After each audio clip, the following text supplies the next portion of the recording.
So I guess I should start with the big moment of controversy, shall we say, that came towards the end of that match when Heung-min Son scored from a corner and Bayandir absolutely lost his head because Bergvall interrupted him or blocked him off from being able to get to the ball. As a football fan, and even as a Manchester United fan, that to an extent wanted Manchester United to go through tonight, more on that comment in a moment, I don't want that to be a foul. I genuinely don't. I think a goalkeeper should be strong enough to push through a challenge like that. He doesn't grab his arm. He doesn't, force that arm down. Bayandir should be strong enough to get his arms out and punch that ball clear. It's barely an interruption, and I honestly don't think that should be given as a foul. However, under the letter of the law, that is a foul. I've gone on about it multiple times on this channel. The rule states that if the goalkeeper leaves the floor, any physical contact on him that prevents him from challenging the ball is a free kick. So I am a little bit aggrieved because we had a really good run of momentum at that point in time. It was 3-2. We pulled it back from 3-0 down. And if that doesn't go in, especially given the fact that we went on and scored a third goal ourselves, I genuinely think we go on and get a result in this game. Whether or not that's making it 4-3 ourselves or then forcing a penalty shootout, which again could go either way, I don't know. But I am a little bit frustrated that essentially we have been robbed of a possibility to get ourselves a result in that game because VAR's not in effect. And I will go on about it till the cows come home. As much as people enjoy the game more when VAR's not involved, what happens when VAR's not involved is decisions are made incorrectly. And I'm not going to say decisions aren't made incorrectly when VAR's in effect. But if VAR's in effect, that goal doesn't count. Because he does prevent Bayandir from punching the ball clear. And again, I'll reiterate, I don't think that should be a foul. But under the letter of the law, it's a foul.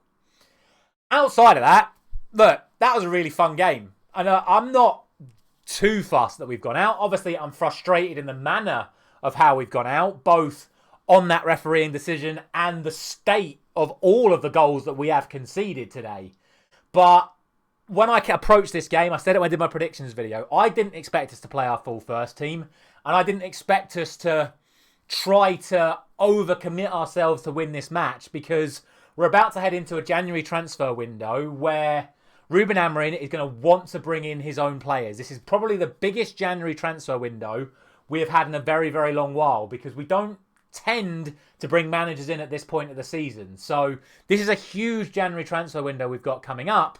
And the thought of having to play 2 additional midweek games during a January transfer window where we're going to be bringing in new players that we want on the training pitch, embedding into the system, I would much rather have the time during the week to do that than play 2 Carabao Cup semi-finals against teams that over the course of 2 legs we're probably more likely to lose to than beat anyway. So I wasn't too fussed about the outcome of the match, but it's still disappointing the way that we conceded the goals that we conceded. I mean, the first goal, again, Bayandir's getting a lot of slack for it, but for me, as someone who is a defender when I play football myself, I play in defence, I'm more disappointed about how slow our players were to react to Bayandir parrying it out. Solanke's got a good 3 or 4 yards on every single Manchester United player in that penalty area.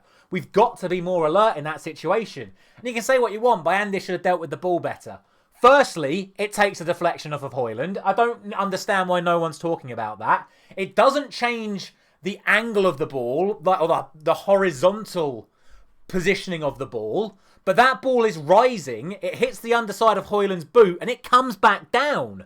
So Bayandir is set like this, he dives like that to deal with the high ball, and then it's down here. So he has to adjust himself. And that's why it parries where it parries. Okay, he could have parried it to the side, but I think you're doing a bit of a disservice if you think he's got to do better there, because that ball does deflect downwards. It's more the defensive responsibility to also be alert to the danger. I have to say, fair play to Dominic Solanke. He does nearly miss it, but what a finish. First time on the volley to get it past Bayandir. Second goal's embarrassing. Absolutely embarrassing, the second goal. Start of the second half again. Something I've moaned about so many times on this channel. We start off slow, and for it to be Martinez as well, arguably our best defender since he signed for Manchester United. He is so switched off, it's unbelievable. The effort he puts in trying to clear that ball, he shouldn't even be on the pitch if that's the amount of effort you're going to put in to clear a football. You're a centre-back. You're a no-nonsense centre-back as well. You put the player into row Z. You best believe you better put the ball into row Z. I cannot believe he has just tapped that out. But then you look at what he did on the Chris Wood goal a couple of weeks ago. Clearly his awareness to actually deal with the ball when he needs to clear it quickly is not at the standard it needs to be right now. So he needs to be a little bit switched on. So that was disappointing. And then the third goal as well. It's just such lazy defending. I don't want to have a go at Johnny Evans because it was his first game back for a couple of months and he's in his late 30s. He shouldn't be expected to have to deal with Dominic Solanke running in behind him. But the covering again, Martinez just doesn't get across. And Johnny Evans split-legged. It's just a really, really poor goal. Bayandi's beating at his near post. And look, again, when it went to 3-0, I was like, it's disappointing, but oh well, at least we don't have to play those 2 extra games. Then Ruben Amorim made a decision that I did not expect him to make. He put Ahmad and Mainu on. Obviously put Xerxes on as well, and Xerxes did play well. He replaced Højlund, who was doing his usual Højlund job, and I think Højlund did all right. But he brings Xerxes on, and he brings Ahmad and Mainu on, and I'm sitting there going, the game's gone. We don't need to risk these players here. We don't need to risk Mainu and Ahmad, our 2 most talented players right now, to try and get a game back that we're not going to get back. But my word, they didn't half give it a go, didn't they? And that's what's most impressed me tonight, more than anything else, is that one of the biggest criticisms of Manchester United over the last few years has been when the going gets tough, we give up. And tonight, I saw a Manchester United side that did not give up. They fought back. They pressed. Okay, it's 2 defensive howlers from Fraser Forster. But when was the last time you saw Manchester United players relentlessly charging down a goalkeeper, fighting to win a ball back at any stage of a game, let alone at 3-0 down when they're normally packing their bags and shipping 4, 5, 6 and 7? So I'm really impressed that we put that effort in, and I'm really impressed that we managed to create a level of pressure that Spurs were beginning to succumb to. And then, unfortunately, you then have the situation surrounding the 4th goal, which, okay, I've already talked about. But from a defensive perspective, it's yet another set piece. Yet again, Bayandir is unprotected. We've put the box system in place where everyone's doing nothing, and it just allows Bergvall. If you actually watch the replay, Bergvall starts behind the box. So you've got, if you imagine, I haven't got the screenshot, but if you imagine you've got the goal like this, and then you've got the box around the players. You've got boom, boom, boom, boom, boom, boom. Bergvall standing even further back, and he just wanders around the outside of the box, waltzes up to Bayandir, completely uncontested, and that's how he's able to get the challenge on him. That's appalling defending. How can you allow that to happen? How can you leave your keeper completely unprotected? Okay, the rules should protect him to an extent, and I'll go on about it again. If VAR was in effect, the goal wouldn't have stood. But you shouldn't even have that situation in the first place. If Bergvall wouldn't have put his hands up, okay, Bayandir may have punched it clear. He also may not have punched it clear. Just because Bergvall being there could have put him off, but that wouldn't have been a foul.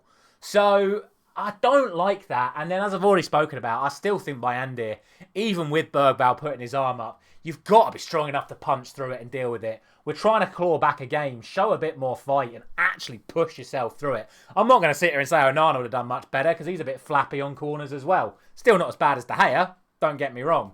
But it's just a little bit disappointing. And then, again, a final positive is that even after that, we picked ourselves up, we went again, and we got the 3rd goal and created a little bit of extra tension towards the end. Unfortunately, it wasn't enough to get us to penalty shootout or get a result tonight. But we showed a lot more fighting spirit in a match where over the last few seasons, at 3-0, the game would have been over. Tonight, the game wasn't over at 3-0. And I credit Ruben Amorim for putting those players on and telling them, we can still bring this back, keep fighting, show us your passion, and we can do this. And we damn well nearly did. So I'm not going to be too disappointed with the result. Firstly, because we showed some spirit. Secondly, because I didn't even want to play in the semi-finals anyway.